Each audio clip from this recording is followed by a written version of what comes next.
Season 2, Episode 6 of Raised by Wolves is once again a spectacular episode, and this one was truly chilling and terrifying and had some crazy WTF moments that were just insane.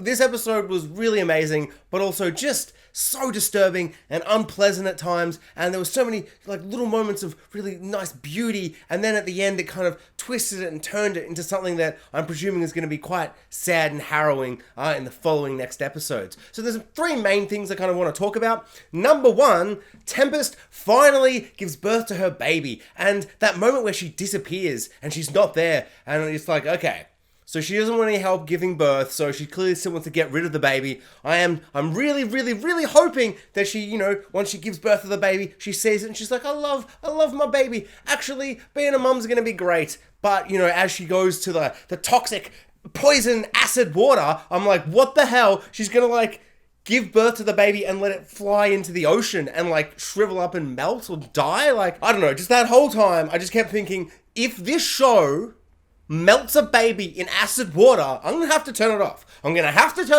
want to keep watching, but I'm gonna have to turn it off. That's way too far, Raised by Wolves, you psycho. You can't do this. And then I kept being like, they're pushing us to that point so that when they, have her look at the baby and go, actually, I love my baby. Actually, I'm gonna be a mum. It's gonna be great. It's kind of more rewarding because she's gone so far to the edge. And because I totally understand where she's coming from, but this was too far. As she's giving birth, I just felt sick inside. I was just like, oh, this is just awful.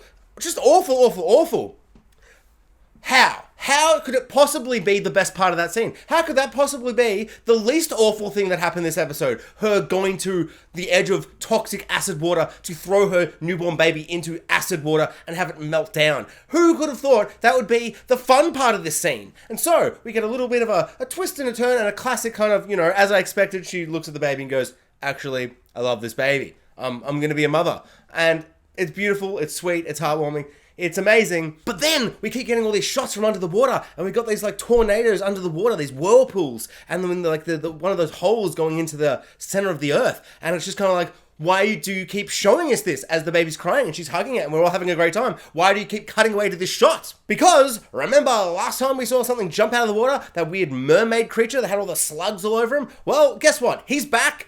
Well, not him, a new one, a different merman. And this merman is angry, he's pissed, he's giant, he's CGI, he's disgusting looking, he's incredible looking. And he's like, actually, that baby's mine. I'm gonna bloody Rumpelstiltskin and steal this baby, put this baby right in my belly. His belly just rips open, opens up like a giant, rib cage, opens up, puts the baby inside, I guess for safekeeping, so it doesn't melt in the water, closes up with its disgusting, fishy mermaid hands, and this merman just goes my baby now, and jumps back into the water and steals her baby. A mermaid steals her baby. What the hell, Raised by Wolves? What the hell's going on? What? Nothing I love more than a big monster creature design effect thingy bit. Mermaid stealing babies, super unpleasant. Incredible, amazing, but just so unpleasant. Couldn't handle it. Her screams and wails as the mermaid just flops off into the ocean. What the hell? I felt like the episode needed to end there because I'm like, don't show me anymore. Whatever you're going to show me now, I'm going to have a visceral kind of disgust towards because I'm just in such an unpleasant mood. I feel disgusting. This whole sequence, first disgusting, then heartwarming and beautiful, and then ultra disgusting. Just a roller coaster of emotions, and I'm not here for it. I mean, I'm all here for it. I'm absolutely loving this, but it was just really, truly upsetting. I couldn't handle it. And then it's like, hey, let's just do that all over again. And we have the family, Paul, Sue, and Marcus, they're all back together. They're all believing in Saul. They're all we're all religious buddies now. We're all having the best time. It's like a family vacation. We're going to plant a tree. We're going to worship the tree. It's going to be the best time ever. And they're all sitting there. They're having the best time. And they're all like, we got to do this together. And it's just beautiful. And it's just amazing. And there's this beautiful wide shot of this lake. And they're all hanging out by the lake, hugging and just having a time. But, of course, because Raised by Wolves apparently hates us and wants us to have a awful, harrowing time watching this episode, it's like, when they all go to sleep and she's singing a lullaby and you're just having the best time. You're just so happy that they're all happy. A happy family all back together again. Finally. Well, no. Actually, Sue wakes up early. the thingy wakes up due to her lullabying, the box thing, the magical box of destiny. It opens up, there's a little seed in there, and you're like, she's going to plant the tree, it's going to be beautiful. We're all going to sing Kumbaya by the tree. It's going to be a wonderful time. No, the seed goes inside her body, she starts going crazy, starts digging up the dirt, and presumably morphs and devolves or evolves or whatever the hell you want to call it, becomes the tree. I have to presume she is the seed for the tree.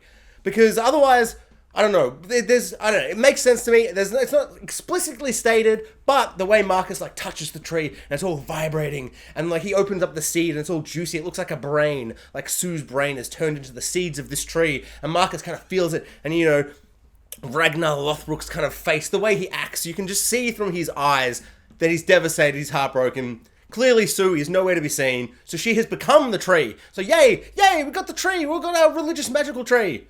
But Sue's dead and she became the tree. Awful, horrific.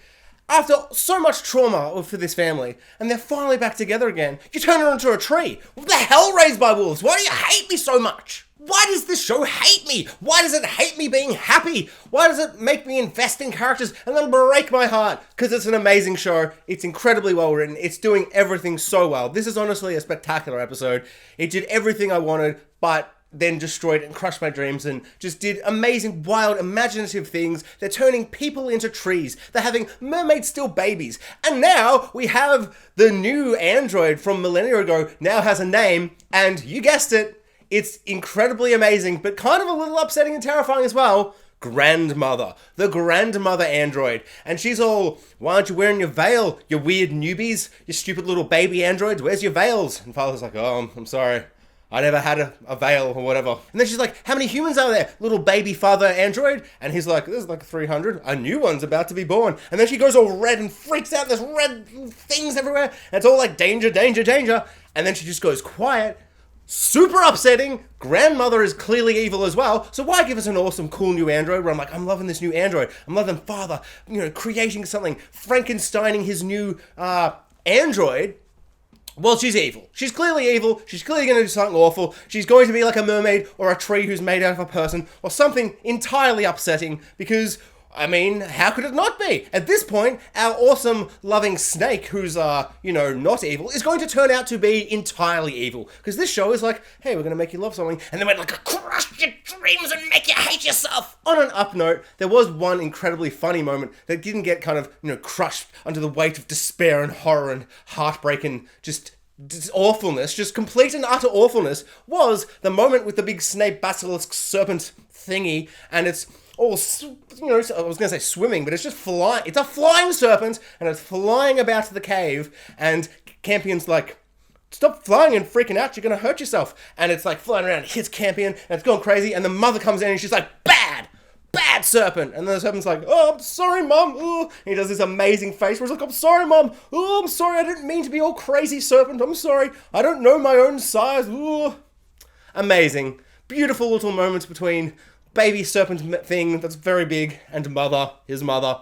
Amazing, beautiful stuff. Hasn't been ruined, but it will be ruined because presumably he's gonna eat everybody, or Campion. Not Campion, he's clearly the main character. He's not gonna, he's the leader of the tribe. There was also some really fun kind of leader of the tribe kind of stuff earlier in the episode, but I mean, it's all fun and games, but who cares? Because a mermaid stole a baby! Thanks for watching, guys. Like, subscribe, hit the notification bell, all the YouTubey things, and comment below. I'd love to know what people thought about this harrowing, horrific episode featuring mermaids and trees out of people and, all the things I screamed about. Thanks for watching.